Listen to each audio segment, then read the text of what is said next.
So yes guys, welcome back to Newton's Basic Science class. So ഇന്ന് നമ്മൾ 6ാം ക്ലാസ്സിലെ 9th chapter ആയിട്ടുള്ള basic സയൻസിലെ 9th ചാപ്റ്റർ ആയിട്ടുള്ള better lifestyle for a brighter tomorrow എന്ന് പറയുന്ന ചാപ്റ്റർ ഡിസ്കസ് ചെയ്യാൻ പോകുന്നത്. ഇത് നല്ല എന്താ പറയുക ഭയങ്കര ഇൻട്രസ്റ്റിംഗ് ആയിട്ടുള്ള ഒരു ചാപ്റ്റർ ആണെന്ന് വെച്ചാൽ നമുക്ക് ഭയങ്കര ഭാരിച്ച കാര്യങ്ങളൊന്നും ഇതിനകത്ത് പഠിക്കാനൊന്നുമില്ല. സിമ്പിൾ ആയിട്ട് പോകുന്ന ഒരു ചാപ്റ്റർ ആണ്. നമ്മൾ കഴിഞ്ഞ ചാപ്റ്ററിൽ പഠിച്ച പോലെ എന്താണ് മോഷനെ പറ്റി അങ്ങനത്തെ കുറേ കോംപ്ലിക്കേറ്റഡ് സംഭവങ്ങളൊന്നുമില്ല. സിമ്പിൾ ആയിട്ടുള്ള ഒരു ചാപ്റ്റർ ആണ്. സോ ഇതിനകത്ത് നമ്മുടെ ലൈഫ് സ്റ്റൈലിനെ കുറിച്ച് നമ്മൾ ജീവിതത്തിൽ നമ്മുടെ ലൈഫ് സ്റ്റൈൽ മാറ്റേണ്ട കാര്യങ്ങൾ, അതായത് നമ്മൾ ഡെയിലി ലൈഫിൽ കൊണ്ടുവരേണ്ട കുറേ റൊട്ടീൻസ്, നമ്മുടെ ഡയറ്റ്, നമ്മൾ ചെയ്യേണ്ട എക്സസൈസുകൾ, നമ്മുടെ ഉറക്കം, ഇതെല്ലാമാണ് ഇതിനകത്ത് ഡിസ്കസ് ചെയ്യുന്നത്. സോ വളരെ സിമ്പിൾ ആയിട്ടൊരു ചാപ്റ്റർ ആണ്. സോ എല്ലാവരും വേഗം തന്നെ മെറ്റീരിയലിൽ ഈ ചാപ്റ്റർ ഒന്ന് എടുത്ത് വെക്കുക. നോട്ട്ബുക്കിൽ ഇമ്പോർട്ടന്റ് ആയിട്ടുള്ള കാര്യങ്ങൾ മാർക്ക് ചെയ്യാൻ വേണ്ടി നോട്ട്ബുക്കും എടുത്ത് വെക്കുക. സോ എല്ലാവരും റെഡി ആണെന്നുണ്ടെങ്കിൽ ഒരു ഫയർ ഇമോജി ഒക്കെ ഒന്ന് അയച്ചേടാ നോക്കട്ടെ.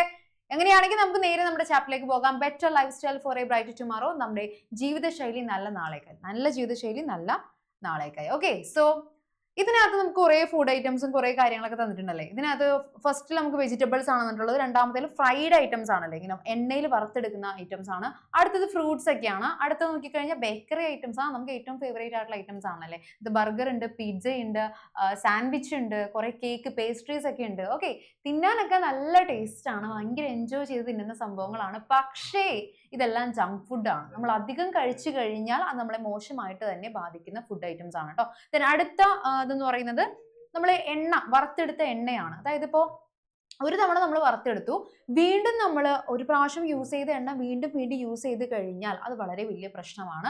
അങ്ങനെ വെച്ചിട്ടുള്ള ഒരു എണ്ണയാണ് കേട്ടോ. അത് അത്ര ഹെൽത്തി ആയിട്ടുള്ളൊരു സംഭവമല്ല. പിന്നെ അടുത്തത് നമ്മുടെ ലൈഫ് സ്റ്റൈൽ, അതായത് ഒരാൾ വർക്ക് ചെയ്യുന്ന, ഒരാൾ ജോലി ചെയ്യുന്ന ഒരു അറ്റ്മോസ്ഫിയർ ആണ് കാണിച്ചിട്ടുള്ളത്. നമുക്ക് നല്ല രീതിക്ക് നല്ല അറ്റ്മോസ്ഫിയറിൽ വർക്ക് ചെയ്യണമെന്നുണ്ടെങ്കിൽ നമ്മുടെ ഹെൽത്തും നമ്മുടെ മെന്റൽ സ്റ്റെബിലിറ്റിയും നമ്മുടെ എന്താ പറയുക, നമ്മൾ കഴിക്കുന്ന ഫുഡ്, നമ്മുടെ ഉറക്കം, ഇതെല്ലാം പ്രോപ്പർ ആയിരിക്കണം. എന്നാൽ മാത്രമാണ് നമുക്ക് പ്രോപ്പറായിട്ട് നമ്മുടെ വർക്ക് പ്ലേസിൽ വർക്ക് ചെയ്യാനും സാധിക്കുള്ളൂ. അതുപോലെ ഇപ്പം നിങ്ങൾ ചെയ്യുന്ന വർക്ക് എന്താണ്, മിസ് ചെയ്യുന്ന വർക്ക് എന്ന് പറയുന്നത് നിങ്ങളെ പഠിപ്പിക്കുക എന്നുള്ളതാണ്.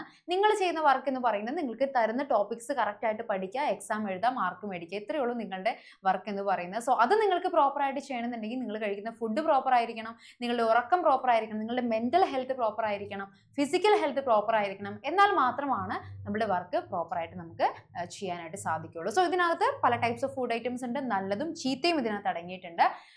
സോ കുറച്ച് പോയിന്റ്സ് തന്നിട്ടുണ്ട്. ഇത് ചെയ്ത് കഴിഞ്ഞ്, ഇത് സംഭവിച്ചു കഴിഞ്ഞാൽ ഉണ്ടാകുന്ന ബുദ്ധിമുട്ടുകളാണ് നമ്മൾ ഇനി അടുത്ത് പഠിക്കാനായിട്ട് പോകുന്നത്. ആ പോയിന്റ്സ് എന്തൊക്കെയാണ്? Reduced use of vegetables, fruits, leafy vegetables and pulses. പച്ചക്കറികൾ, പഴവർഗ്ഗങ്ങൾ, ഇലക്കറികൾ, പരിപ്പ് വർഗ്ഗങ്ങൾ എന്നിവയുടെ കുറഞ്ഞ ഉപയോഗം. ഇതെല്ലാം നമ്മൾ കഴിക്കുന്നത് കുറവാണെങ്കിൽ അത് നല്ലതാണോ? അത് നല്ലതല്ല. അത് വളരെ വലിയ വിപത്തുകളിലേക്ക്, അതായത് നമുക്കിപ്പോൾ എന്താ പറയുക, കാഴ്ചക്കുറവ്, ആരോഗ്യക്കുറവ് പോലെയുള്ള കുറേ പ്രശ്നങ്ങളിലേക്ക് നമ്മളെ നയിക്കും. സോ ആവശ്യത്തിന് പച്ചക്കറിയും പഴവർഗ്ഗവും ഇലക്കറിയും എല്ലാം നമ്മുടെ ഫുഡ് ഐറ്റംസിൽ ഇൻക്ലൂഡ് ചെയ്തേ മതിയാവൂ. എന്നാലാണ് നമുക്ക് പ്രോപ്പർ ആയിട്ടുള്ള ഹെൽത്ത് പ്രൊവൈഡ് ചെയ്യാനായിട്ട് പറ്റുള്ളൂ. ഓക്കെ, മെയിൻറ്റെയിൻ ചെയ്യാൻ പറ്റുള്ളൂ. ദെൻ അടുത്തത് high consumption of fried food items. വറുത്തെടുത്ത ആഹാര വസ്തുക്കളുടെ കൂടുതൽ ഉപയോഗം നമുക്ക് എല്ലാവർക്കും അറിയാം, അത് ഭയങ്കര പ്രശ്നമുള്ള കാര്യമാണ്. പഴംപൊരി കഴിക്കാൻ എല്ലാവർക്കും ഇഷ്ടമാണ്, എനിക്ക് ഭയങ്കര ഇഷ്ടമാണ്. എനിക്ക് ഏറ്റവും ഇഷ്ടമുള്ള കടി എന്ന് പറയുന്നത് പഴംപൊരിയാണ്. ചായയും പഴംപൊരി കഴിക്കുന്നതാണ് എനിക്ക് ഏറ്റവും ഇഷ്ടം. പക്ഷേ ആ പഴംപൊരി നമ്മൾ ഡെയിലി കഴിക്കാൻ നിന്ന് കഴിഞ്ഞാൽ, പഴംപൊരി എന്ന് പറയുന്നത് എണ്ണയിൽ വറുത്തെടുക്കുന്ന പലഹാരമാണല്ലേ. എണ്ണ നമ്മൾ അധികം കൺസ്യൂം ചെയ്ത് കഴിഞ്ഞാൽ, അല്ലെങ്കിൽ എണ്ണയിൽ വറുത്തെടുത്ത പലഹാരങ്ങൾ കൂടുതൽ കൺസ്യൂം ചെയ്ത് കഴിഞ്ഞാൽ അത് നമ്മുടെ ഹെൽത്തിനെ മോശമായിട്ട് ബാധിക്കും. കൊളസ്ട്രോൾ പോലുള്ള അസുഖങ്ങൾ വരെ ഉണ്ടാവാൻ സാധ്യതയുണ്ട്. അപ്പം അതും നമുക്ക് ആവശ്യമില്ലാത്തൊരു കാര്യമാണ്. Excess use of sugar, salt, oil, ghee and fat. പഞ്ചസാര, ഉപ്പ്, എണ്ണ, നെയ്യ്, കൊഴുപ്പ് എന്നിവയുടെ അമിതമായ ഉപയോഗം. ഞാൻ നേരത്തെ പറഞ്ഞ പോലെ തന്നെ എണ്ണ, അതായത് ഓയിൽ ഐറ്റംസ് ഒന്നും അധികം യൂസ് ചെയ്യാണ്ടിരിക്കുന്നത് തന്നെയാണ് ബെറ്റർ. മുഖക്കുരു വരാതിരിക്കാൻ വേണ്ടി മാത്രമല്ല കേട്ടോ, നമ്മളുടെ ഹെൽത്തിന് കൂടി വേണ്ടിയിട്ടാണ്. അതായത് ഞാൻ പറഞ്ഞ പോലെ ആവശ്യത്തിൽ കൂടുതൽ എണ്ണ നമ്മൾ കൺസ്യൂം ചെയ്ത് കഴിഞ്ഞാൽ, ഫാറ്റ് കൺസ്യൂം ചെയ്ത് കഴിഞ്ഞ് കഴിഞ്ഞാൽ അതിൽ നിന്ന് അത് കൊളസ്ട്രോൾ പോലെയുള്ള വിപത്തുകൾ. കൊളസ്ട്രോൾ നമുക്ക് ആവശ്യത്തിന് ആവശ്യമാണ്, പക്ഷേ ആവശ്യത്തിൽ കൂടുതലായി കഴിഞ്ഞാൽ അത് നമുക്ക് ഭയങ്കര വലിയ ബുദ്ധിമുട്ടായിരിക്കുള്ളൂ ഭാവിയിൽ ഉണ്ടാക്കാൻ പോകുന്നത്. അതുപോലെ ഷുഗർ, ഇപ്പൊ നമുക്ക് ഭയങ്കര ട്രെൻഡിങ് ആയിട്ടുള്ള സംഭവമാണ് ഷുഗർ കട്ട് എന്ന് പറയുന്നത് അല്ലേ. അത് ഭയങ്കര യൂസ്ഫുൾ ആയിട്ടൊരു സംഭവമുണ്ട് ഷുഗർ കട്ട് എന്ന് പറയുന്നത്. കംപ്ലീറ്റ് ആയിട്ട് നമ്മൾ ഷുഗർ അവോയ്ഡ് ചെയ്ത് കഴിഞ്ഞാൽ നമുക്ക് വലിയ പ്രശ്നമൊന്നുമില്ല, വലിയ ബുദ്ധിമുട്ടൊന്നും വരാൻ പോകുന്നില്ല. പക്ഷേ നല്ല ഗുണമായിരിക്കുള്ളൂ, നമ്മളുടെ ഹെൽത്ത് പ്രോപ്പർ ആയിരിക്കും, ഫിറ്റ്നസ് പ്രോപ്പർ ആയിരിക്കും, നമുക്ക് നല്ല കളറൊക്കെ വയ്ക്കും, ഫെയർനെസ് ഒക്കെ വരും ഷുഗർ കട്ട് ചെയ്ത് കഴിഞ്ഞാൽ. അപ്പോൾ ട്രെൻഡിനൊപ്പം എന്ന് പറയുന്ന പോലെ എല്ലാവരും ഷുഗർ കട്ടിലേക്ക് ഇറങ്ങിക്കഴിഞ്ഞാൽ നല്ലതാണ് കേട്ടോ.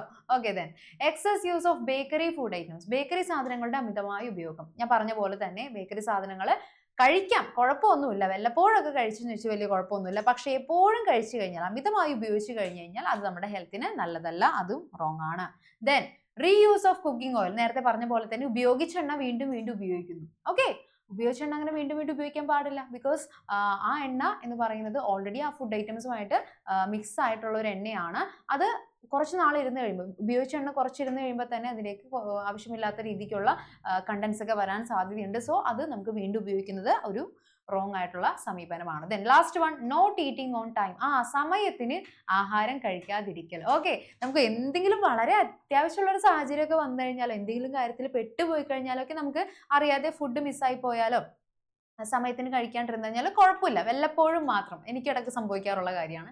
വല്ലപ്പോഴും മാത്രം അങ്ങനെ ഫുഡിന്റെ ടൈം ഒന്ന് പ്രോപ്പർ അല്ലാണ്ടിരിക്കും.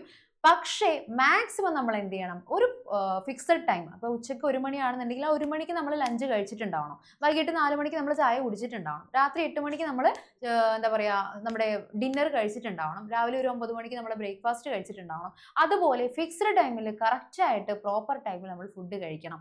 ഓൺ ടൈമിൽ ഫുഡ് കഴിച്ചാൽ മാത്രമാണ് നമ്മുടെ ശരീരത്തിൽ പിടിക്കുള്ളൂ. ഓക്കെ, അങ്ങനെ ഇതിപ്പോൾ നമ്മുടെ പാരൻസും നമ്മളുടെ എന്താ പറയുക അച്ഛമ്മമാരും അമ്മമാരൊക്കെ പറയുന്ന കാര്യമാണ്. പക്ഷെ നമ്മൾ കേൾക്കുമ്പോൾ ഓക്കെ പിന്നെ അങ്ങനെയൊന്നുമില്ല, എപ്പോഴാണെങ്കിലും കഴിച്ചാൽ പോരെ എന്നൊക്കെ ചിന്തിക്കും. പക്ഷേ അവർ പറയുന്നത് വെറുതെ അല്ല. നമ്മുടെ ഹെൽത്ത് പ്രോപ്പർ ആവണമെന്നുണ്ടെങ്കിൽ നമ്മൾ എന്ത് വേണം, ഓൺ ടൈമിൽ കറക്റ്റായിട്ട് ഫുഡ് കഴിക്കണം, ആഹാരം കഴിച്ചേ മതിയാവും. ഓക്കെ, സോ കഴിക്കാതിരിക്കുന്നത് തെറ്റായിട്ടൊരു കാര്യമാണ്. ദെൻ അടുത്തത്, how will these food items affect our health if they are consumed daily? അതായത് ഇപ്പോൾ ഈ പറഞ്ഞ കാര്യങ്ങളൊക്കെ നമ്മൾ ഭക്ഷണക്രമത്തിൽ ശീലമാക്കി കഴിഞ്ഞു കഴിഞ്ഞാൽ, ഈ ബേക്കറി ഐറ്റംസ് പോലുള്ള ഐറ്റംസ് ഒക്കെ നമ്മൾ എപ്പോഴും കഴിച്ചുകൊണ്ടിരുന്നു കഴിഞ്ഞാൽ എന്തൊക്കെയായിരിക്കുള്ളൂ വരുന്ന ബുദ്ധിമുട്ടുകൾ, ആരോഗ്യത്തെ എങ്ങനെയായിരിക്കും ബാധിക്കുക എന്നതാണ് ചോദിച്ചിട്ടുള്ളത്.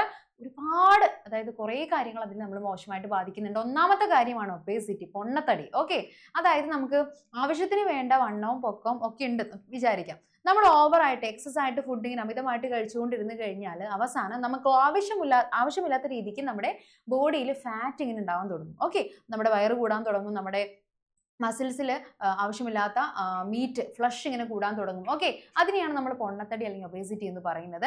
അത് നമുക്ക് ശരീരത്തിന് ആവശ്യമില്ലാത്ത ഒരു കാര്യമാണ്. നമുക്ക് ആവശ്യത്തിനുള്ള വണ്ണം മാത്രം മതിയാവും. അതുകൂടാതെ ചിലപ്പോൾ നമുക്ക് നമ്മുടെ ജെനറ്റിക്സ് വഴി, അച്ഛൻ്റെ അമ്മയുടെയൊക്കെ ജെനറ്റിക്സ് വഴി അല്ലെങ്കിൽ എന്താ പറയുക പാരമ്പര്യമായിട്ട് കിട്ടുന്ന വണ്ണം കാര്യങ്ങൾ ഉണ്ടായിരിക്കും, ഹോർമോൺ കൊണ്ടുള്ളത് ഉണ്ടായിരിക്കും. അതൊന്നും നമുക്ക് എന്താ പറയുക ഇത് വെച്ച് ഓവർ ഫുഡ് വെച്ചിട്ട് പറയാവുന്ന കാര്യങ്ങളല്ല. പക്ഷേ നമ്മൾ ഓവറായിട്ട് ഫുഡ് കഴിച്ചിട്ട് വരുന്ന പൊണ്ണത്തടി അത് നല്ലതല്ല, അത് നമ്മളുടെ ഹെൽത്തിനെ മോശമായിട്ട് ബാധിക്കും. ഓക്കെ, ദെൻ പുവർ ന്യൂട്രീഷൻ, അതായത് പോഷകാഹാരക്കുറവ്. ഇപ്പോൾ നമ്മൾ ഈ ജങ്ക് ഫുഡ് മാത്രം എപ്പോഴും കഴിച്ചുകൊണ്ടിരുന്നു കഴിഞ്ഞാൽ നമുക്ക് ഒരു പോഷകവും ഒരു ന്യൂട്രിയൻറ്റും കിട്ടില്ല എന്നല്ല അതിൻ്റെ അർത്ഥം. എന്തെങ്കിലും ന്യൂട്രിയൻസ് കിട്ടുന്നുണ്ടാവും, പക്ഷേ എല്ലാ ന്യൂട്രിയൻസും അതിൽ ഉണ്ടാവില്ല.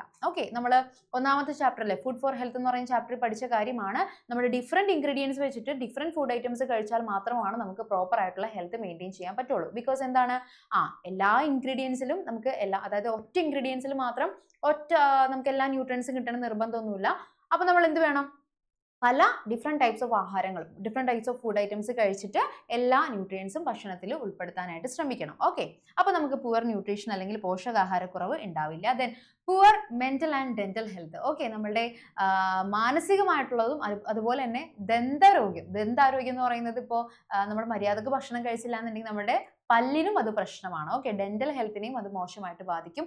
അതുപോലെ പുവർ മെന്റൽ ഹെൽത്ത്, മാനസിക ആരോഗ്യത്തെയും അത് മോശമായിട്ട് ബാധിക്കും എന്നാണ് പറയുന്നത്. ദെൻ ഡൈജസ്റ്റീവ് ഇഷ്യൂസ്, ദഹന സംബന്ധമായ പ്രശ്നം. ചില സമയത്ത് നമ്മൾ എന്താ പറയുക, ചിലപ്പോഴൊക്കെ വല്ല മന്തിയോ ഷവായോ ഒക്കെ കഴിച്ചു കഴിയുമ്പോൾ നമുക്ക് ദഹനത്തിന് ചെറിയ പ്രശ്നമൊക്കെ ഫീൽ ചെയ്യാറുണ്ട്. ഓക്കെ, ഒന്നില്ലെന്നുണ്ടെങ്കിൽ നമുക്ക് കഴിച്ച സ്ഥാപനത്തിൽ വൃത്തിക്കുറവോ അല്ലെങ്കിൽ അവരുടെ എന്തെങ്കിലും അലക്ഷ്യമായിട്ടുള്ള പെരുമാറ്റം കൊണ്ടായിരിക്കാം. അല്ലാന്നുണ്ടെങ്കിൽ ആ ഫുഡ് നമ്മുടെ ബോഡിക്ക് ഡൈജസ്റ്റ് ചെയ്യാൻ പറ്റാത്ത സാഹചര്യം എന്തെങ്കിലും ഉണ്ടായിരിക്കാം, നമ്മുടെ ബോഡിയുടെ പ്രശ്നമായിരിക്കാം. പക്ഷെ എന്താണെങ്കിലും ജങ്ക് ഫുഡ് അതുപോലെ തന്നെ പുറത്തുനിന്നുള്ള ഫുഡൊക്കെ ഓവറായിട്ട് കഴിച്ചു കഴിഞ്ഞാൽ നമ്മുടെ ഡൈജസ്റ്റീവ് സിസ്റ്റത്തെ, ദഹന വ്യവസ്ഥയെ തന്നെ അത് മോശമായിട്ട് ബാധിക്കും. ദെൻ അടുത്തത് റെഡ്യൂസ്ഡ് എനർജി ലെവൽസ്, ഊർജ്ജസ്വലത കുറയുന്നു. അറിയാം, നമ്മൾ എപ്പോഴും എക്സ്പീരിയൻസ് ചെയ്യുന്ന കാര്യമാണ്. നമ്മൾ ചോറ് കഴിഞ്ഞിട്ടുണ്ടാവുന്ന എനർജി പോലെ ആയിരിക്കില്ല നമ്മൾ ഒരു മന്തി കഴിച്ചിട്ട് വരുമ്പോഴുണ്ടാവുന്നത്. മന്തി കഴിക്കുമ്പോൾ പെട്ടെന്ന് ഉറക്കം വരാം, ഒരു ക്ഷീണം, തളർച്ച അല്ലെ ഫീൽ ചെയ്യാറുള്ള കാര്യമാണ്. അപ്പോൾ ജങ്ക് ഫുഡൊക്കെ ഓവറായിട്ട് കഴിച്ചു കഴിഞ്ഞാൽ, ഇപ്പോൾ പച്ചക്കറി ഇലക്കറി ഒന്നും നമ്മൾ ഉൾപ്പെടുത്താതെ എപ്പോഴും നമ്മൾ മീറ്റ് മാത്രം കഴിച്ചുകൊണ്ടിരുന്നു കഴിഞ്ഞാൽ എങ്ങനെയായിരിക്കുള്ളൂ, ഒരു ക്ഷീണമായിരിക്കുള്ളൂ. ഒന്നും ചെയ്യാൻ പറ്റില്ല, പഠിക്കാൻ പറ്റുന്നില്ല, ഉറങ്ങാൻ പറ്റും, പഠിക്കാൻ പറ്റുന്നില്ല, വേറെ കളികളിലേക്കൊന്നും ഏർപ്പെടാൻ പറ്റുന്നില്ല, അങ്ങനെയുള്ള കുറേ പ്രശ്നങ്ങൾ ഫീൽ ചെയ്യും. എനർജി ലെവൽ കുറയുന്ന, ഊർജ്ജസ്വലത കുറയുന്ന ഒരു അവസ്ഥ ഉണ്ടാകും. ദെൻ ഹോർമോണൽ ഇംബാലൻസ്, ഹോർമോണിന്റെ ഒരു എന്താ പറയുക, അസമത്വം, ഓക്കെ, അങ്ങനെ ഒരു അവസ്ഥ ഉണ്ടാവാൻ സാധ്യതയുണ്ട്. നമുക്ക് എല്ലാത്തിനും ഒരു അളവുണ്ടല്ലേ. ഇപ്പൊ ഹോർമോൺ സെക്രീഷൻ ആണെന്നുണ്ടെങ്കിലും അതിനൊരു അളവുണ്ട്. കറക്റ്റ് അളവിൽ വേണം നമ്മുടെ ബോഡിയിൽ ഹോർമോൺ സെക്രീഷൻ ഉണ്ടാവാനായിട്ട്. പക്ഷേ നമ്മൾ ഇതുപോലെ ഫുഡ് ഐറ്റംസ് പ്രോപ്പർ അല്ലാന്നുണ്ടെങ്കിൽ, നമ്മൾ കഴിക്കുന്ന ഫുഡ് പ്രോപ്പർ അല്ലാന്നുണ്ടെങ്കിൽ ആ ഹോർമോണൽ ഇംബാലൻസ്, ഹോർമോൺ ഒരു അസമത്വമായുള്ള രീതിക്കായിരിക്കുള്ളൂ അത് സെക്രീറ്റ് ചെയ്യപ്പെടുന്നത്. അപ്പൊ അതും ഒരു പ്രശ്നമാണ്. ഓക്കെ, അപ്പൊ ഇത്രയും പ്രശ്നങ്ങളായിരിക്കുള്ളൂ നമ്മൾ എന്ത് ചെയ്യുക, ഇതുപോലുള്ള ഫുഡ് ഐറ്റംസ് മാത്രം ഡെയിലി കഴിച്ചാൽ ഉണ്ടാവുന്നത്. അതിലൊരു 3-4 പോയിന്റ്സ് എന്തായാലും പഠിച്ചു വെക്കാം കേട്ടോ. യെസ്, കണ്ടോ, ഇതിപ്പോ പറഞ്ഞ കാര്യങ്ങളൊക്കെ തന്നെ കാണിക്കണ്ട. എനർജി ലോസ് ആവുന്നതാണ് കാണിക്കുന്നത്, ചാർജ് തീർന്നു. ഓക്കെ, ആളിതേ കഴിച്ച് പൊണ്ണത്തടിയായിട്ട് ബെൽറ്റ് ഒക്കെ പൊട്ടി പോകുന്നുണ്ട്. ദെൻ ഇവിടെ mental instability, mental health proper അല്ലാത്ത അവസ്ഥയാണ് കണ്ടത്. മൊത്തം കൺഫ്യൂഷൻസ് ആണ് ആളുടെ തലക്കകത്ത്. ഓക്കെ, ദെൻ അടുത്തത് നോക്കാം. ഡെന്റൽ ഹെൽത്ത് അല്ലെ, എപ്പോഴും പല്ല് ഡോക്ടറെ അടുത്ത് പോകേണ്ട ഒരു അവസ്ഥ വരുന്ന ഒരു കാര്യം. അവിടെ പോയി കഴിഞ്ഞാൽ അതിലും വലിയ ടെൻഷനാണ്. ഓക്കെ, ദെൻ അടുത്തത് സ്റ്റൊമക് പെയിൻ, ഡൈജഷൻ പ്രോപ്പർ അല്ലാത്തതുകൊണ്ട് നമുക്ക് വയറുവേദന പോലുള്ള ബുദ്ധിമുട്ടുകളൊക്കെ ഉണ്ടാവുന്നത്. Then what is A problem with eating while enjoying TV shows? നമുക്ക് എല്ലാവർക്കും ഇഷ്ടമുള്ള ഒരു കാര്യമാണല്ലേ. നമുക്ക് വെറുതെ ഇരുന്ന് ഫുഡ് കഴിക്കുന്നത് ഭയങ്കര ബോറിംഗ് ആയിട്ടുള്ള പരിപാടിയാണ്. പക്ഷേ ഒരു TV കണ്ടിരുന്നോ അല്ലെങ്കിൽ ഫോൺ നോക്കിയിരുന്നൊക്കെ ഫുഡ് കഴിക്കുമ്പോൾ നമുക്ക് പെട്ടെന്ന് ഫുഡ് കഴിക്കുന്നത് അറിയൂല, നമ്മൾ എൻജോയ് ചെയ്തായിരിക്കും ഫുഡ് കഴിക്കുന്നത്. പക്ഷേ അത് നമുക്ക് എൻജോയ്മെന്റ് തരുമെങ്കിലും നമ്മുടെ ബോഡിക്ക് അത് അത്ര എൻജോയ്മെന്റ് ഒന്നും തരത്തില്ല. അതുകൊണ്ട് കുറച്ച് സൈഡ് എഫക്ട്സ് ഉണ്ട്. എന്തൊക്കെയാണെന്ന് നോക്കാം. ഈറ്റിംഗ് കെയർലെസ്ലി, നമ്മൾ അശ്രദ്ധയോടെ കഴിക്കും, ചിലപ്പോൾ കടിച്ച് വായൊക്കെ പൊട്ടാനുള്ള സാധ്യതയുണ്ട്. ഓക്കെ, ഈറ്റിംഗ് കെയർലെസ്ലി നമ്മുടെ ഫുഡിനോടുള്ള ശ്രദ്ധ കുറവായിരിക്കും, കൂടുതൽ കോൺസെൻട്രേഷൻ നമ്മൾ കാണുന്ന ആ ഒരു ഇതിലേക്കായിരിക്കും. ദെൻ ഓവർ ഈറ്റിംഗ്, അമിതമായി ഭക്ഷണം കഴിക്കൽ. ഇപ്പൊ എന്തെങ്കിലും കൊണ്ട് വെച്ച് കഴിഞ്ഞാൽ ചിലപ്പോൾ നമ്മൾ അറിയാതെ ഫുൾ അങ്ങ് കഴിച്ചു പോകും. ഓക്കെ, വേണമെങ്കിൽ നമുക്കൊരു ഒരു ഫുൾ പ്ലേറ്റ് മന്തി വരും TV കണ്ടുകൊണ്ടിരുന്ന് കഴിക്കാൻ പറ്റുമെന്ന് പറയുന്നത്. ഓക്കെ, ദെൻ ഒബേസിറ്റി അല്ലെങ്കിൽ പൊണ്ണത്തടി ഉണ്ടാവാനുള്ള സാധ്യതയുണ്ട്. ദെൻ ലോവർ മെറ്റബോളിസം, ചായാവജൻ, അതായത് നമ്മുടെ ബോഡി മെറ്റബോളൈസ് ആവാനുള്ള സാധ്യത കുറവാണ്. ദെൻ ഇൻഡൈജഷൻ, ദഹനക്കേട് ഉണ്ടാവാനുള്ള സാധ്യതയുണ്ട്. നോ ഫാമിലി ഇന്ററാക്ഷൻ, അതും ഒരു ഇമ്പോർട്ടന്റ് കാര്യമാണ് അല്ലെ. വീട്ടുകാരുമായിട്ടുള്ള സമ്പർക്കം കുറയും. കൂടുതൽ നമ്മൾ എന്തായി ആ TVയിലേക്കായി നമ്മുടെ ഫുൾ കോൺസെൻട്രേഷൻ, വീട്ടുകാരുമായിട്ടുള്ള ഒരു സമ്പർക്കം കുറയുന്ന അവസ്ഥയും ഉണ്ടാവാൻ സാധ്യതയുണ്ട്. ഓക്കെ, സോ ഇതൊക്കെയാണ് നമ്മൾ TV കണ്ടുകൊണ്ട് ഫുഡ് കഴിച്ചുള്ള പ്രശ്നം. എന്താ പറയുക, കണ്ടുകൊണ്ട് കഴിക്കണോണ്ട് കുഴപ്പമൊന്നുമില്ല, എപ്പോഴും നമ്മൾ അങ്ങനെ TV കണ്ടുകൊണ്ട് കഴിക്കാതിരുന്നാൽ മതി കേട്ടോ. Okay, yes. എന്താ രസമല്ലേ കാണാനായിട്ട്. നമുക്ക് ഏറ്റവും ഇഷ്ടമുള്ള കുറേ ഫുഡ് ഐറ്റംസ് ഉണ്ട്. പിസ്സ ഉണ്ട്, ഇവിടെ എന്താ ലഡു ഉണ്ട് എന്ന് തോന്നുന്നു. ദെൻ എന്തോ വറുത്ത ഐറ്റംസ് ഒക്കെ ഉണ്ട്. പിന്നെന്താ ഫ്രഞ്ച് ഫ്രൈസ് ഉണ്ട്, ബർഗർ ഉണ്ട്, പോപ്കോൺ ഉണ്ട്, കുറേ ഐറ്റംസ് ഉണ്ട്. ഓക്കെ, ഇതെല്ലാം നമുക്ക് കാണാനും ഇഷ്ടമാണ്, തിന്നാനും ഇഷ്ടമാണ്. ബട്ട് ഇതുകൊണ്ട് നമുക്ക് കുറച്ച് ബുദ്ധിമുട്ടുകളുണ്ട്. What are the problems with eating only these food items regularly? ഇവ മാത്രം, ഇങ്ങനെയുള്ള ഫുഡ് ഐറ്റംസ് മാത്രം നമ്മൾ എപ്പോഴും കഴിച്ചുകൊണ്ടിരുന്നാലുള്ള ബുദ്ധിമുട്ടുകൾ എന്തൊക്കെയാണ്? Get some nutrients in excess. ഇപ്പോൾ മീറ്റ് മാത്രം നമ്മൾ എപ്പോഴും കഴിച്ചുകൊണ്ടിരുന്നു കഴിഞ്ഞാൽ മീറ്റിൽ നിന്നുള്ള ന്യൂട്രിയൻസ് നമുക്ക് എന്തായാലും കിട്ടും, പക്ഷേ ബാക്കി ന്യൂട്രിയൻസ് കിട്ടില്ല. പക്ഷേ മീറ്റിൽ നിന്നുള്ള ന്യൂട്രിയൻസ് കിട്ടുകയും ചെയ്യും, അത് ഓവറായിട്ട് കിട്ടും. ഓക്കെ, ആവശ്യമില്ലാത്ത അളവിൽ നമുക്ക് ന്യൂട്രിയൻസ് കിട്ടും, അതിന്റെ ആവശ്യമില്ല. ഓക്കെ, ആവശ്യത്തിനുള്ള പോഷക ന്യൂട്രിയൻസ് മാത്രം നമുക്ക് കിട്ടിയാൽ മതി, ആവശ്യത്തിൽ കൂടുതൽ ഒരു ന്യൂട്രിയൻ കിട്ടേണ്ട ആവശ്യമില്ല. അത് ഒരു ബുദ്ധിമുട്ടാണ്. ദെൻ റെഡ്യൂസ്ഡ് എനർജി ലെവൽസ്, നേരത്തെ പറഞ്ഞ പോലെ ഊർജ്ജസ്വലത കുറയും, നമ്മുടെ എനർജി കുറവായിരിക്കുള്ളൂ ഇങ്ങനെയുള്ള ഫുഡ് ഐറ്റംസ് മാത്രം കഴിച്ചാൽ. ദെൻ ഒബേസിറ്റി, പൊണ്ണത്തടി വരാനും സാധ്യതയുണ്ട്. Okay, then height and weight, ഉയരവും തൂക്കവും. നമുക്ക് എപ്പോഴും നമ്മുടെ കറക്റ്റ്, നമ്മളിപ്പോൾ ഒരു എന്താ പറയുക, 1 മീറ്റർ അല്ലെങ്കിൽ 1.2 മീറ്റർ ഹൈറ്റിലുള്ള ഒരാളാണെന്നുണ്ടെങ്കിൽ നമുക്കതിന് പ്രോപ്പർ ആയിട്ടുള്ള വെയിറ്റ് കൂടി നമ്മളത് മെയിൻറ്റെയിൻ ചെയ്യേണ്ട ആവശ്യമുണ്ട് കേട്ടോ. അപ്പോൾ നമ്മുടെ ഹൈറ്റും വെയിറ്റും കറക്റ്റ് ബാലൻസിൽ വരണം. അല്ലാതെ നമ്മുടെ ഭയങ്കര പൊക്കം ഉണ്ടായിട്ട് വണ്ണമില്ലാത്ത അവസ്ഥ, അല്ലെങ്കിൽ വളരെ പൊക്കം കുറഞ്ഞിട്ട് വണ്ണം കൂടുന്ന അവസ്ഥ, അതെല്ലാം നമുക്ക് പ്രോപ്പർ ആയിട്ടുള്ള ഒരു ഹൈറ്റ് വെയിറ്റ് മെയിൻ്റെനൻസ് അല്ല. സോ നമുക്ക് നോക്കാം ഇത് എങ്ങനെയാണ് നമ്മൾ നോക്കുന്നതെന്നുള്ളത്. BMI എന്ന് പറയുന്ന ഒരു ഫാക്ടർ ഉണ്ട്, ബോഡി മാസ് ഇൻഡെക്സ് എന്നാണ് അതിനെ വിളിക്കുന്നത്. BMI എന്ന് പറയുന്ന ഫാക്ടറാണ് നമ്മളുടെ ബോഡിയുടെ ഹൈറ്റിനനുസരിച്ചിട്ടുള്ള വെയിറ്റ് ആണോ നമുക്കുള്ളത് എന്നുള്ളത് തീരുമാനിക്കുന്നത്. ഓക്കെ, ഇത് കണ്ടുപിടിക്കാൻ ഒരു മെത്തേഡ് എന്ന് പറയുന്നത് ഇക്വേഷൻ ആണ്, weight in kilogram divided by height in metre into height in metre. അതായത് കിലോഗ്രാമിലുള്ള നമ്മുടെ വെയിറ്റ് എനിക്കറിയാം, ഫോർ എക്സാമ്പിൾ 50 കിലോഗ്രാം ആണെന്ന് വിചാരിക്കാം. BMI എന്ന് പറയുന്നത്, ഇനി നമുക്ക് നമ്മുടെ ഹൈറ്റ്, മീറ്ററുള്ള ഹൈറ്റും എനിക്കറിയാം, ഒരു 1.5 മീറ്റർ ആണെന്ന് വിചാരിക്കാം. എൻ്റെ ഹൈറ്റ് എന്ന് പറയുന്നത് 1.5 മീറ്റർ ആണ്, എൻ്റെ വെയിറ്റ് 50 കിലോഗ്രാം ആണെന്നുണ്ടെങ്കിൽ എനിക്ക് BMI കണ്ടുപിടിക്കാൻ എളുപ്പമാണ്. BMI is equal to weight in kilogram, that is 50 kilogram divided by height in metre into height in metre, 2 പ്രാവശ്യം താഴെ മൾട്ടിപ്ലൈ ചെയ്യണം height. Okay, height in metre എത്രയാണ്? 1.5 മീറ്റർ ഇൻറ്റു 1.5 മീറ്റർ. ഓക്കെ, അപ്പോൾ എനിക്ക് അവസാനം ഇതെല്ലാം കാൽക്കുലേറ്റ് ചെയ്ത് കഴിയുമ്പോൾ അവസാനം ഒരു വാല്യൂ കിട്ടി. അതിൻ്റെ യൂണിറ്റ് വരുന്നത് കിലോഗ്രാം ബൈ മീറ്റർ സ്ക്വയർ ആണ്. കാരണം എന്താണെന്നറിയോ, മുകളിൽ കിലോഗ്രാം ഉണ്ട്, താഴെ 2 മീറ്റർ ഉണ്ട്. ഓക്കെ, താഴെ 2 മീറ്റർ വരുമ്പോൾ എന്തായത് മീറ്റർ സ്ക്വയർ ആയി മാറി. So kilogram by metre square അല്ലെങ്കിൽ കിലോഗ്രാം പെർ മീറ്റർ സ്ക്വയർ ആണ് നമുക്ക് BMIയുടെ യൂണിറ്റ് വരുന്നത്. ഇതുപോലെ സിമ്പിൾ ആയിട്ട് നമുക്ക് കിലോഗ്രാമിലുള്ള വെയിറ്റും അതുപോലെ തന്നെ മീറ്ററിലുള്ള ഹൈറ്റും അറിയാന്നുണ്ടെങ്കിൽ സബ്സ്റ്റിറ്റ്യൂട്ട് ചെയ്ത് കൊടുത്തു കഴിഞ്ഞാൽ BMI വാല്യൂ കിട്ടും. അപ്പോൾ ഓരോ BMI വാല്യൂവിനും കറസ്പോണ്ടിങ് ആയിട്ട് നമ്മുടെ ഫിസിക്കൽ കണ്ടീഷൻ നോക്കാം. എങ്ങനെയാണെന്ന് അറിയാം. ബിലോ 18.5. ഇപ്പൊ ഞാൻ എൻ്റെ BMI വാല്യൂ കാൽക്കുലേറ്റ് ചെയ്ത് കഴിഞ്ഞപ്പോൾ എനിക്ക് കിട്ടിയത് എൻ്റെ BMI വാല്യൂ ഒരു 17 ആണെന്ന് വിചാരിക്കാം. ഓക്കെ, അത് ബിലോ 18.5 ആണല്ലോ, 18.5നും കുറവാണ് അതിന്റെ വാല്യൂ കിടക്കുന്നത്. അങ്ങനെയാണെങ്കിൽ ഞാൻ അണ്ടർ വെയിറ്റ് ആണ്, എനിക്ക് ഭാരക്കുറവാണ്, എനിക്ക് ഹൈറ്റിനനുസരിച്ചുള്ള വെയിറ്റ് ഒന്നുമില്ല. സോ 18.5ന് കുറവാണ് നമ്മുടെ BMI വാല്യൂ വരുന്നുണ്ടെങ്കിൽ നമ്മൾ എന്തവസ്ഥയിലാണ് അണ്ടർ വെയിറ്റ് അല്ലെങ്കിൽ ഭാരക്കുറവ് എന്നുള്ള അവസ്ഥയിലായിരിക്കുള്ളൂ.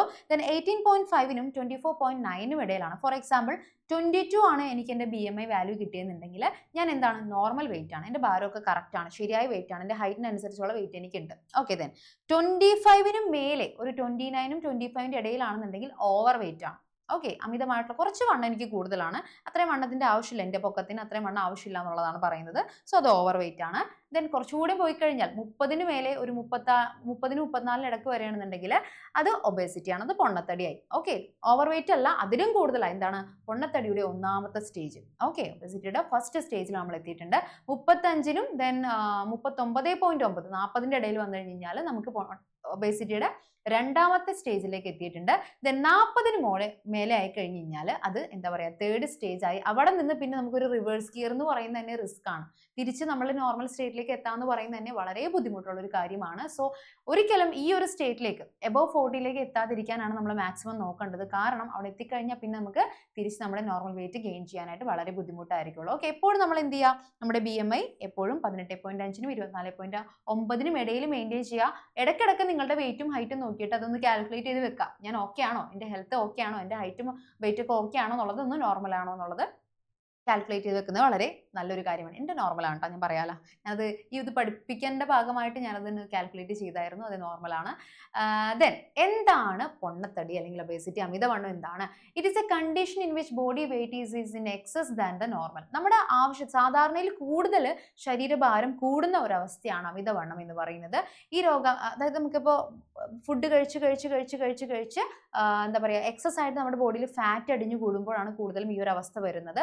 സോ എന്താണ് ഒബേസിറ്റി എന്നുള്ളത് ഡെഫിനിഷൻ എന്തായാലും പഠിച്ചു വെക്കണം. This may lead to illness. ഇത് രോഗാവസ്ഥയിലേക്ക് നയിച്ചേക്കാം. അപ്പോൾ പ്രോപ്പറായിട്ട് ഫുഡ് കഴിക്കുന്നില്ല, അല്ലെങ്കിൽ ഫുഡ് നമ്മൾ അമിതമായിട്ട് കഴിക്കുന്നു, ടി വി കണ്ടുകൊണ്ട് മാത്രം ഫുഡ് കഴിച്ചുകൊണ്ടിരിക്കുന്നു, ജങ്ക് ഫുഡ് മാത്രം കഴിക്കുന്നു, ഓയിലി ഐറ്റംസ് മാത്രം കഴിക്കുന്നു, അങ്ങനെ സംഭവിച്ചു കഴിഞ്ഞാൽ നമുക്ക് എന്തായാലും പൊണ്ണത്തടിയിലേക്ക് എത്തും. അത് പിന്നീട് രോഗാവസ്ഥയിലേക്ക് എത്താനും സാധ്യതയുണ്ട് കേട്ടോ. അങ്ങനെ ഒരുപാട് റിയൽ ലൈഫ് സിറ്റുവേഷൻസ് ഉണ്ടായിട്ടുണ്ട്. സോ അതിലേക്ക് എത്താതിരിക്കാൻ മാക്സിമം ശ്രമിക്കാം.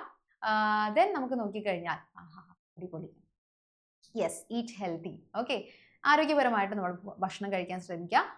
ഗുഡ് ഫുഡ് ഹാബിറ്റ്സ്, നല്ല ആഹാരശീലങ്ങൾ. എങ്ങനെ വേണം നമ്മൾ ഫുഡ് കഴിക്കാൻ, എത്ര അളവിൽ കഴിക്കണം, എപ്പോൾ കഴിക്കണം എന്നുള്ള കാര്യങ്ങളൊക്കെ നോക്കാം. Eating on time. എന്തൊക്കെയാണ് നല്ല ആഹാരശീലങ്ങൾ? ഈറ്റിംഗ് ഓൺ ടൈം, കൃത്യസമയത്ത് ആഹാരം കഴിക്കുന്നു. ഫോർ എക്സാമ്പിൾ ഞാൻ നേരത്തെ പറഞ്ഞ പോലെ കറക്റ്റ് 1 മണിക്ക് ലഞ്ച് കഴിക്കുന്നു, 4 മണിക്ക് ചായ കുടിക്കുന്നു, രാത്രി ഒരു 8 മണിയാകുമ്പോൾ ഡിന്നർ കഴിക്കുന്നു, രാവിലെ ഒരു 9 മണിക്ക് നമ്മൾ ബ്രേക്ക്ഫാസ്റ്റ് കഴിക്കുന്നു. അത് ആ ഒരു ഓർഡറിൽ നമ്മളെപ്പോഴും എല്ലാ ദിവസവും മെയിൻറ്റെയിൻ ചെയ്ത് കഴിഞ്ഞാൽ നമ്മളുടെ ഈറ്റിംഗ് ഓൺ ടൈം ആണ്. കൃത്യസമയത്താണ് നമ്മൾ ആഹാരം കഴിക്കുന്നത്, നമുക്ക് ഗുഡ് ഹെൽത്ത് ആയിരിക്കും. Then including plenty of fruits, vegetables and leafy vegetables in the diet. നമ്മൾ കുറേ നന്നായിട്ട് പഴങ്ങളും പച്ചക്കറികളും ഇലക്കറികളെല്ലാം നമ്മുടെ ആഹാരത്തിൽ ഉൾപ്പെടുത്തുന്നു. ഓക്കെ, ഇപ്പോൾ രാവിലെയൊക്കെ നന്നായിട്ട് സാലഡൊക്കെ കഴിച്ചു കഴിഞ്ഞാൽ, വെജിറ്റബിൾ സാലഡോ അല്ലെങ്കിൽ ഫ്രൂട്ട് സാലഡോ ഒക്കെ കഴിച്ചു കഴിഞ്ഞാൽ വളരെ നല്ലതാണ്. ഓക്കെ, ദെൻ അതുപോലെ ലീഫി വെജിറ്റബിൾസ് കേട്ടോ, ഇലക്കറികൾ മാക്സിമം ഇൻക്ലൂഡ് ചെയ്യാം. അപ്പോൾ എന്താ പറയുക, സ്പിനാച്ച് പോലുള്ള കാര്യങ്ങളൊക്കെ നന്നായിട്ട് ഇൻക്ലൂഡ് ചെയ്ത് കഴിഞ്ഞാൽ നമുക്ക് നല്ല ഹെൽത്ത് കിട്ടും. Then every one in the family Eats together at home. അത് നമുക്ക് എന്താ പറയുക ഹെൽത്ത് മാത്രമല്ല, നമ്മളൊരു മെൻ്റൽ ഹെൽത്ത് കൂടി നന്നാക്കുന്ന ഒരു കാര്യമാണ് കേട്ടോ. വീട്ടിൽ എല്ലാവരും ഒരുമിച്ചിരുന്ന് ആഹാരം കഴിക്കുന്നു. ഓക്കെ, എന്താ പറയുക ഡിന്നർ ടൈം അല്ലെങ്കിൽ എന്താ പറയുക ഡൈനിങ് ടൈം എന്ന് പറയുന്നത് ഫാമിലി ടൈമാണ്. മിക്ക വീടുകളിലും അങ്ങനെയാണ്, ആയിരിക്കണം. ബിക്കോസ് നമ്മുടെ ഫാമിലി ആയിട്ട് ഒരുമിച്ച് വരുന്ന വളരെ കുറച്ച് സമയങ്ങളിൽ എല്ലാവരും ഓരോ കാര്യങ്ങളിൽ തിരക്കിലാണ്. വീട്ടുകാരൊക്കെ ജോലിപരമായിട്ട് തിരക്കിലായിരിക്കും, നമ്മൾ പഠിക്കുന്ന കാര്യത്തിൽ തിരക്കിലായിരിക്കും. അപ്പോൾ ഡൈനിങ് ടൈം എങ്കിലും നമ്മൾ ഒരുമിച്ച് ഉണ്ടാവുന്നത് നമുക്ക് നമ്മുടെ മെൻ്റൽ ഹെൽത്തിനെയും ഫിസിക്കൽ ഹെൽത്തിനെയും നല്ല രീതിക്ക് അഫക്റ്റ് ചെയ്യുന്ന ഒരു കാര്യമാണ്. Then eating very little food, eating healthy snacks. ആരോഗ്യകരമായ ലഘുഭക്ഷണങ്ങൾ കഴിക്കുന്നു. ഓക്കെ, അത് നല്ലൊരു കാര്യമാണ്. Drink enough water. ആവശ്യമായ വെള്ളം കുടിക്കുന്നു. ഓക്കെ, ഒരു 8 ഗ്ലാസ് വെള്ളമെങ്കിലും ഒരു ദിവസം കുടിച്ചു കഴിഞ്ഞാൽ അത് മതി, സെറ്റാണ്. ഓക്കെ, അപ്പോൾ നമ്മൾ നന്നായിട്ട് ഹൈഡ്രേറ്റഡ് ആയിട്ടായിരിക്കും എല്ലാ ദിവസവും ഇരിക്കുന്നത്. ഓക്കെ, ഒരിക്കലും നമ്മൾ ഡീഹൈഡ്രേറ്റ് ആവാനായിട്ട് അനുവദിക്കരുത്. 1-2 ഗ്ലാസ് കുടിക്കാതെ ഒരു 8 ഗ്ലാസ് എങ്കിലും മിനിമം ഒരു ദിവസം കുടിക്കാനായിട്ട് ശ്രമിക്കാം. Okay, yes.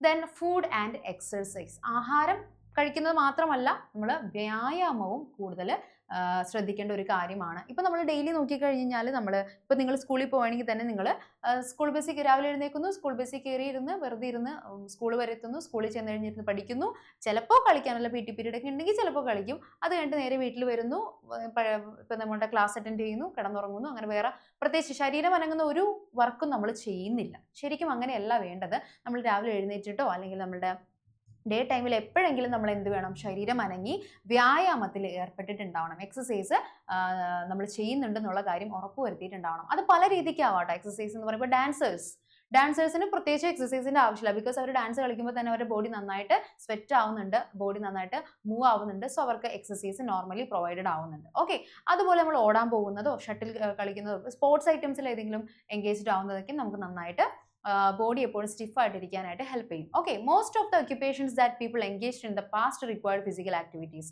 പണ്ടത്തെ കാലങ്ങളിൽ നമ്മൾ ആളുകൾക്ക് എന്ത് ജോലി ചെയ്യണമെന്നുണ്ടെങ്കിലും അതിനകത്ത് കുറച്ച് ശാരീരിക അധ്വാനം ആവശ്യമുള്ളതായിരുന്നു. പക്ഷെ ഇന്ന് അങ്ങനെയല്ല. ഇന്നും നമ്മൾ കൂടുതലും വർക്ക് എങ്ങനെയാണ്, സിസ്റ്റത്തിന്റെ മുമ്പിൽ നിന്ന് പണിയെടുക്കുക, അല്ലെങ്കിൽ ഇതുപോലെ എവിടെയെങ്കിലും നിന്ന് പണിയെടുക്കുക, അങ്ങനെയുള്ള ജോലികൾ മാത്രമാണ് കൂടുതലായിട്ടുള്ളത്. So they use to get the benefit of exercise while working. പണ്ട് കാലങ്ങളിൽ അവർക്ക് വർക്ക് ചെയ്യുമ്പോൾ തന്നെ ബോഡി അനങ്ങുന്നതുകൊണ്ട് തന്നെ അവർക്ക് വർക്കിങ്ങിലൂടെ തന്നെ എക്സസൈസിന്റെ ആ ഒരു ബെനിഫിറ്റ് കൂടി കിട്ടിയിരുന്നു. Most jobs people engage in nowadays demand lesser physical activities, hence it is essential to do exercise properly. പക്ഷെ ഇന്നത്തെ കാലത്ത് നമുക്ക് ഫിസിക്കൽ ആക്ടിവിറ്റീസിൽ എൻഗേജ്ഡ് ആയിട്ടുകൊണ്ട് പണിയെടുക്കേണ്ട അവസ്ഥ വരുന്നില്ലാത്തതുകൊണ്ട് തന്നെ എക്സസൈസ് നമ്മൾ എക്സ്ട്രാ ചെയ്യേണ്ട ആവശ്യകത ഉണ്ട്. പറഞ്ഞ കാര്യം സെറ്റാണല്ലോ. വ്യായാമം ചെയ്യേണ്ട ആവശ്യകത ഇന്നത്തെ കാലത്ത് എന്തായാലും ഉണ്ട്. ഓക്കെ, നമ്മളുടെ എന്താ പറയുക, ആരോഗ്യസ്ഥിതിക്ക് വേണ്ടിയിട്ട് നമുക്ക് നല്ല ലൈഫിലോ അതായത് നമുക്ക് ലൈഫ് സ്പാൻ കൂടണമെങ്കിലും എന്ത് വേണം, നമ്മൾ നന്നായിട്ട് എക്സസൈസ് ചെയ്തേ പറ്റൂ. ഓക്കെ, എക്സസൈസിന്റെ ബെനിഫിറ്റ്സ് എന്തൊക്കെയാണ്? ഇൻക്രീസ് എനർജി ലെവൽ, നമ്മുടെ നല്ല ഊർജ്ജസ്വലത, അതെ നമ്മളെപ്പോഴും നല്ല എനർജറ്റിക് ആയിട്ടിരിക്കും. Good for muscles and bone, എല്ലിനും പേശികൾക്കൊക്കെ നല്ലതാണ്. ഓക്കെ, ഓടാൻ പോകുന്നതൊക്കെ നമ്മുടെ എല്ലിനും അതുപോലെ തന്നെ മസിൽസിനൊക്കെ വളരെ നല്ലതാണ്. മെയിൻറ്റെയിൻ ബോഡി വെയിറ്റ്, ശരീരഭാരം നിയന്ത്രണത്തിലാകുന്നു. ഇപ്പം നമ്മൾ ക്ലാസ്സിന്റെ ഇടയിലാണെങ്കിൽ പോലും നമ്മൾ ഇടയ്ക്ക് വാമപ്പ് ചെയ്യാറുണ്ടല്ലേ. ഓക്കെ, ഒരു ഹാഫ് അവേഴ്സ് പഠിച്ചു കഴിയുമ്പോൾ നമ്മൾ എന്ത് ചെയ്യുന്നുണ്ട്, ആ ഇരുന്നോടത്തുനിന്ന് എഴുന്നേറ്റ് നിന്നുകൊണ്ട് നമ്മൾ ട്വിസ്റ്റ് ഒക്കെ ചെയ്ത് നമ്മുടെ ബോഡിയൊക്കെ സ്ട്രെച്ച് ചെയ്ത് വാമപ്പ് ചെയ്യുന്നുണ്ട്. അറ്റ്ലീസ്റ്റ് അതെങ്കിലും നമ്മൾ ചെയ്താലാണ് നമുക്ക് ആ ഒരു സമയത്തേക്കുള്ള എനർജി നമുക്ക് പ്രൊവൈഡ് ചെയ്യാൻ പറ്റുള്ളൂ. ഓക്കെ, മെയിൻറ്റെയിൻ ബോഡി വെയിറ്റ്, ശരീരഭാരം നിയന്ത്രണത്തിലാക്കുന്നു. ഹെൽപ്പ് ഇൻ സ്കിൻ ഹെൽത്ത്, ചർമ്മത്തിന്റെ ആരോഗ്യം. കുറച്ച് പേർക്കെങ്കിലും അത് ആ ഒരു പോയിന്റ് ചിലപ്പോൾ ഹിറ്റ് ചെയ്തേക്കാം. നമ്മുടെ സ്കിന്നിന്റെ ഹെൽത്ത്, ചർമ്മത്തിന്റെ ആരോഗ്യത്തിന് കൂടി അത് ഹെൽപ്പ് ചെയ്യുന്നുണ്ട്. ചിലപ്പോൾ നല്ല ഗ്ലോയിങ് ആയിട്ടുള്ള ഫേസ് ഒക്കെ കിട്ടണമെന്നുണ്ടെങ്കിൽ എന്ത് വേണം, നമ്മൾ നന്നായിട്ട് എക്സസൈസ് ചെയ്യണം. ഇൻക്രീസ് സ്ലീപ്പ് ക്വാളിറ്റി, ഉറക്കത്തിന്റെ ഗുണനിലവാരം. നമ്മൾ ഭയങ്കര ടയേർഡ് ആവും അല്ലേ. അതായത് ഇപ്പോൾ നന്നായിട്ട് എക്സസൈസ് ചെയ്ത് കഴിയുമ്പോൾ നമ്മളുടെ ഒരു വീക്ക്നെസ് എന്തായാലും വരും, സ്വെറ്റ് ചെയ്ത ആ ഒരു വീക്ക്നെസ് വരും. ആ കാരണം കൊണ്ട് ചിലപ്പോൾ നമ്മൾ നന്നായിട്ട് ഉറങ്ങിയെന്ന് വരും അല്ലേ. നമുക്ക് നല്ല ക്വാളിറ്റി ഉറക്കം കിട്ടും. Help to improve brain health and memory, നമ്മുടെ തലച്ചോറിന്റെ പ്രവർത്തനം നല്ല രീതിയിൽ നടക്കാനും ഓർമ്മശക്തി വർദ്ധിക്കാനും സഹായിക്കുന്നു. കുറച്ച് പേർക്കെങ്കിലും നമ്മുടെ ക്ലാസ്സിൽ എന്താണ് പഠിക്കുന്ന കാര്യങ്ങൾ പെട്ടെന്ന് ഓർമ്മയിൽ നിൽക്കാത്ത ഒരു അവസ്ഥയൊക്കെ ഉണ്ടാവും. ഓക്കെ, അപ്പോൾ ആ ഒരു എക്സസൈസും കാര്യങ്ങളൊക്കെ കൊണ്ടുവന്ന് കഴിയുമ്പോൾ നല്ല ഫുഡും കഴിച്ചു കഴിഞ്ഞ് കഴിഞ്ഞാൽ എന്തായാലും തിരിച്ച് നമുക്ക് ആ ഒരു ഓർമ്മശക്തി കിട്ടും. ഓക്കെ, ക്യാൻ റിഡ്യൂസ് പെയിൻ, ശരീരവേദന കുറയ്ക്കുന്നു. ഓക്കെ, നമ്മുടെ ബോഡിയിൽ എന്തെങ്കിലും പെയിനോ കാര്യങ്ങളൊക്കെ ഉണ്ടെങ്കിൽ എക്സസൈസ് ചെയ്ത് കഴിഞ്ഞാൽ അത് കുറയും. Can make you feel happier, നിങ്ങളെ സന്തുഷ്ടരാക്കുന്നു. അത് പോരടാ, വേറെ എന്താ വേണ്ടത്? ഓക്കെ, അപ്പോൾ കറക്റ്റ് ആയിട്ടുള്ള എക്സസൈസും കറക്റ്റ് ആയിട്ട് ഫുഡും കിട്ടിക്കഴിഞ്ഞാൽ അത് മതി, നമ്മുടെ ലൈഫ് ഹാപ്പിയാണ്. ഓക്കെ, സോ ഇത്രയും കാര്യങ്ങളൊക്കെയാണ് നമുക്ക് എക്സസൈസ് കൊണ്ട് കിട്ടുന്ന ബെനിഫിറ്റുകൾ. ദെൻ സ്ലീപ്പ്, ഉറക്കം നമുക്ക് ഏറ്റവും ഇഷ്ടമുള്ള കാര്യമാണ് ചെയ്യാനായിട്ട്. ഫുഡ് കഴിഞ്ഞാൽ പിന്നെ നമുക്ക് ഏറ്റവും ഫേവറേറ്റ് ഉള്ള കാര്യമാണ് സ്ലീപ്പ് അല്ലെങ്കിൽ ഉറക്കം. ഓക്കെ, എനിക്ക് ഏറ്റവും ഫേവറേറ്റ് ആണ് കേട്ടോ. ഞാൻ ഏറ്റവും കൂടുതൽ ഇഷ്ടപ്പെടുന്ന ഒരു ഹാബിറ്റ് കൂടിയാണ് ഉറക്കം. അത്ര നല്ലതൊന്നല്ല, എന്നാലും ഉറക്കം നല്ലൊരു ഹാബിറ്റാണ്. അപ്പോൾ ഉറക്കത്തിന്റെ പ്രാധാന്യം എന്താണ്, what is importance of sleep എന്ന് നോക്കാം. The body gets proper rest during sleep at night. രാത്രി ഉറങ്ങുമ്പോൾ ശരീരത്തിന് നല്ല വിശ്രമം ലഭിക്കുന്നു. ഓക്കെ, നമ്മൾ രാത്രി കിടന്നുറങ്ങുക എന്ന് പറയുമ്പോൾ നമ്മുടെ അന്നത്തെ ദിവസത്തെ എല്ലാ ടയേർഡ്നെസ്സും നമ്മൾ മാറ്റി വെച്ചിട്ട് അതെല്ലാം നമ്മൾ കോമ്പൻസേറ്റ് ചെയ്യുന്നത് രാത്രിയിലത്തെ ഉറക്കത്തിലായിരിക്കും അല്ലേ. സോ ഉറങ്ങുക എന്ന് പറയുന്നത് നമ്മളുടെ ബോഡി പ്രോപ്പറായിട്ട് റെസ്റ്റ് എടുക്കുന്ന ഒരു സമയമാണ്. It is during this time that the cells repair there damage. ഈ സമയത്താണ് ശരീരകോശങ്ങൾ അവയുടെ കേടുപാടുകളൊക്കെ തീർക്കുന്നത്. ഓക്കെ, നമ്മുടെ ബോഡിയിൽ ഉണ്ടാകുന്ന കുറേ മെയിൻ്റെനൻസും കാര്യങ്ങളൊക്കെ നടക്കുന്നത് എപ്പോഴായിരിക്കുള്ളൂ, രാത്രി ഉറങ്ങുമ്പോഴായിരിക്കുള്ളൂ. Then muscles are at rest during sleep. Breathing, heart rate and digestive processes slow down. അതായത് നമ്മുടെ ബോഡി മസിൽസ് ഒക്കെ എന്താ പറയുക കുറച്ച് റെസ്റ്റിംഗ് പൊസിഷനിലായിരിക്കും, അല്ലെങ്കിൽ നമ്മളധികം അനങ്ങുന്ന അവസ്ഥ ഒന്നും വരുന്നില്ല. സോ എന്താണ്, അവരൊക്കെ നല്ല ഉറക്കത്തിലായിരിക്കും. ദെൻ ബ്രീത്തിങ്ങും ഹാർട്ട് റേറ്റും അതുപോലെ ഡൈജസ്റ്റീവ് പ്രോസസ് ഒക്കെ കുറച്ച് മന്ദഗതിയിലായിരിക്കുള്ളൂ, കുറച്ച് സ്ലോ ഡൗൺ പ്രോസസ് ആയിരിക്കുള്ളൂ. ഓക്കെ, സോ ഇതെല്ലാമാണ് ഉറക്കത്തിന്റെ പ്രാധാന്യമായിട്ട് വരുന്നത്. Many complex chemical reactions in our body take place during sleep at night. ശരീരത്തിലെ സങ്കീർണമായ പല രാസപ്രവർത്തനങ്ങളും നടക്കുന്നത് രാത്രി നാം ഉറങ്ങുമ്പോഴാണ് അല്ലേ. അല്ലാത്ത സമയം മൊത്തം നമ്മുടെ ബോഡി എപ്പോഴും എന്താണ്, ഭയങ്കര എൻഗേജ്ഡ് ആണ്. പക്ഷേ രാത്രി ഉറങ്ങുമ്പോൾ റെസ്റ്റിംഗ് പൊസിഷൻ ആയതുകൊണ്ട് ആൾ ഭയങ്കര ഫ്രീ ആണ്. ആ സമയത്തായിരിക്കുള്ളൂ രാസപ്രവർത്തനങ്ങൾ, കെമിക്കൽ റിയാക്ഷൻസ് ഒക്കെ നടക്കുന്നത്. Exercise and sleep are as important as food for health, good health. അതായത് നമ്മുടെ നല്ല ഹെൽത്തിന് വേണ്ടിയിട്ട് എക്സസൈസും സ്ലീപ്പും ഫുഡിനെ പോലെ തന്നെ ഇമ്പോർട്ടൻ്റ് ആണ്. ഫുഡ് കഴിക്കുന്ന പോലെ തന്നെ ഇമ്പോർട്ടൻ്റ് ആണ് നമ്മൾ കറക്റ്റായിട്ട് ഉറങ്ങുക എന്നുള്ളതും കറക്റ്റായിട്ട് എക്സസൈസ് എടുക്കുക എന്നുള്ളതും. ഓക്കെ, അത് എല്ലാവരും മെയിൻറ്റെയിൻ ചെയ്ത് എല്ലാവരും ശ്രദ്ധിച്ച് കൊണ്ടുപോകേണ്ട ഒരു കാര്യമാണ്. പക്ഷെ ഇപ്പോൾ കുറേ പേര് ആ കാര്യത്തിൽ അത്ര ശ്രദ്ധ കൊടുക്കുന്നില്ല. ബട്ട് നമ്മൾ അതിലേക്കൊക്കെ എത്തുന്ന ഒരു കാലം വരും. അപ്പോൾ നമുക്ക് റിഗ്രറ്റ് തോന്നും. അതിനു മുമ്പേ നമ്മൾ ഇതെല്ലാം റെഡിയാക്കിയാൽ കൊള്ളാം. ഉറക്കത്തിന്റെ രഹസ്യം, what is the secret of sleep. എങ്ങനെ നമുക്ക് ഉറക്കം വരുന്നു, ആരാണ് നമ്മൾ ഉറങ്ങാൻ സഹായിക്കുന്നത്? അത് വേറെ ആരുമല്ല, മെലാറ്റോണിൻ എന്ന് പറയുന്ന ഒരു സ്ലീപ്പ് ഹോർമോണാണ്. ഉറക്ക ഹോർമോൺ എന്നറിയപ്പെടുന്ന മെലാറ്റോണിൻ ആണ് എന്ത് ചെയ്യുന്നത്, നമുക്ക് ഉറങ്ങാൻ, അതായത് പീനിയൽ ഗ്രന്ഥിയിലുള്ള ഗ്ലാൻഡിലുള്ള ഒരു ഹോർമോൺ, അത് സെക്രീറ്റ് ചെയ്യുന്ന ഒരു ഹോർമോണാണ് മെലാറ്റോണിൻ. അപ്പോൾ മെലാറ്റോണിൻ ആണ് നമുക്ക് ഉറങ്ങാൻ സഹായിക്കുന്നത്. It is produced in our body as a result of the response of the pineal gland towards darkness. അതായത് നമ്മുടെ ശരീരത്തിലെ ഒരു ഗ്രന്ഥി, പീനിയൽ ഗ്രന്ഥി എന്ന് പറയുന്ന ഗ്രന്ഥി ഇരുട്ടിനോട് പ്രതികരിക്കുന്നതിന്റെ ഫലമായിട്ടാണ് മെലാറ്റോണിൻ ഉൽപ്പാദിപ്പിക്കപ്പെടുന്നത്. ഓക്കെ, ഇരട്ടിനോട് പ്രതികരിക്കുമ്പോൾ മാത്രം എന്നല്ല, പ്രതികരിക്കുമ്പോഴാണ് ഇത് കൂടുതലായിട്ടും ഉൽപ്പാദിപ്പിക്കപ്പെടുന്നത്. അതുകൊണ്ട് നമുക്ക് രാത്രി കൂടുതലായിട്ട് ഉറക്കം വരുന്നത്, ഇരുട്ട് കാണുമ്പോൾ നമുക്ക് ഉറക്കം വരുന്നത്. ഓക്കെ, സോ സ്ലീപ്പ് ഹോർമോൺ ഏതാണെന്ന് ചോദിച്ചു കഴിഞ്ഞാൽ എഴുതണം മെലാറ്റോണിൻ. ഒരു മാർക്കിന് ചോദിക്കാറുള്ള ക്വസ്റ്റൻ ആണ് കേട്ടോ. അത് ഉൽപ്പാദിപ്പിക്കുന്ന ഗ്ലാൻഡ് ഏതാ, ഗ്രന്ഥി ഏതാന്ന് ചോദിച്ചു കഴിഞ്ഞാൽ എഴുതണം ദാറ്റ് ഇസ് പീനിയൽ ഗ്രന്ഥി. ഓക്കെ, പീനിയൽ ഗ്രന്ഥിയാണ് അത് ഉൽപ്പാദിപ്പിക്കുന്നത്. And fatigue, lack of concentration, lethargy and short temper may result from sleeplessness. ക്ഷീണം, ഏകാഗ്രതയില്ലായ്മ, ഉന്മേഷക്കുറവ്, പെട്ടെന്നുള്ള ദേഷ്യം തുടങ്ങിയവ ഉറക്കമില്ലായ്മയുടെ ഫലമായിട്ടുണ്ടാകും. ഓക്കെ, അപ്പോൾ നമുക്ക് പ്രോപ്പർ സ്ലീപ്പ് കിട്ടിയില്ലെന്നുണ്ടെങ്കിൽ നമുക്ക് ചിലപ്പോൾ ഭയങ്കര ദേഷ്യമൊക്കെ ആയിരിക്കുള്ളൂ. ഓക്കെ, എനിക്ക് ഉറക്കം കിട്ടിയില്ലെങ്കിൽ ഭയങ്കര ദേഷ്യം വരും കേട്ടോ. അതുപോലെ ഉറക്കത്തിൽ ആരെങ്കിലും എഴുന്നേൽപ്പിച്ചാലും ദേഷ്യം വരും. ഓക്കെ, സോ ഇതുപോലുള്ള ബുദ്ധിമുട്ടുകൾ, ക്ഷീണം, ഒരു കോൺസെൻട്രേഷൻ കിട്ടാതിരിക്കൽ, ഒരു ഉന്മേഷക്കുറവ്, അങ്ങനെയുള്ള ഒരുപാട് ബുദ്ധിമുട്ടുകൾ, ഷോർട്ട് ടെമ്പർ, ദേഷ്യം വരുന്ന അവസ്ഥ, ഇതെല്ലാം ഉറക്കത്തിന്റെ പ്രോപ്പർ ഉറക്കം കിട്ടാത്തതിന്റെ സൈഡ് എഫക്റ്റ് ആയിട്ട് കാണാൻ പറ്റുന്ന കാര്യങ്ങളാണ് കേട്ടോ. സോ ഉറങ്ങുക എന്നുള്ളതും എക്സസൈസ് എടുക്കുക എന്നുള്ളതും ഫുഡ് കഴിക്കുക എന്നുള്ളതുമാണ് ഏറ്റവും ഇമ്പോർട്ടൻ്റ് ആയിട്ടുള്ള കാര്യം. ഇത് മൂന്നും മെയിൻറ്റെയിൻ ചെയ്താൽ തന്നെ നമുക്ക് നമ്മുടെ ഹെൽത്ത് മാക്സിമം ബെറ്റർ ആയിട്ട് കൊണ്ടുപോകാനും പറ്റും, നമുക്ക് നല്ല ലൈഫ് സ്പാൻ ഉണ്ടാവുകയും ചെയ്യും കേട്ടോ. സോ ഇത്രയും കാര്യങ്ങളാണ് ഇന്ന് ഞാനിപ്പോൾ ഡിസ്കസ് ചെയ്യാനായിട്ട് ഉദ്ദേശിക്കുന്നത്. സ്ലീപ്പിന്റെ ഇമ്പോർട്ടൻസ് വരെയാണ് ഞാൻ ഇന്ന് ഡിസ്കസ് ചെയ്യാൻ ഉദ്ദേശിക്കുന്നത്. ഇപ്പോൾ ചാപ്റ്ററിന്റെ പകുതിയേ ആയിട്ടുള്ളൂ, ഇനി ബാക്കി പകുതി കൂടി നമുക്ക് ഡിസ്കസ് ചെയ്യാനുണ്ട്. ഒറ്റയടിക്ക് പറഞ്ഞു കഴിഞ്ഞാൽ ചിലപ്പോൾ എന്തൊക്കെ ചെയ്യണം, എന്തൊക്കെ എക്സസൈസ് ചെയ്യണം, കുറേ കൺഫ്യൂഷൻസ് വരും. സോ ഇന്നിപ്പോൾ ഇത്രേ പഠിക്കുന്നുള്ളൂ. ബാക്കി നമുക്ക് എന്തായാലും അടുത്ത ക്ലാസ്സിലായിരിക്കും പറയുന്നത്. അതുവരേക്കും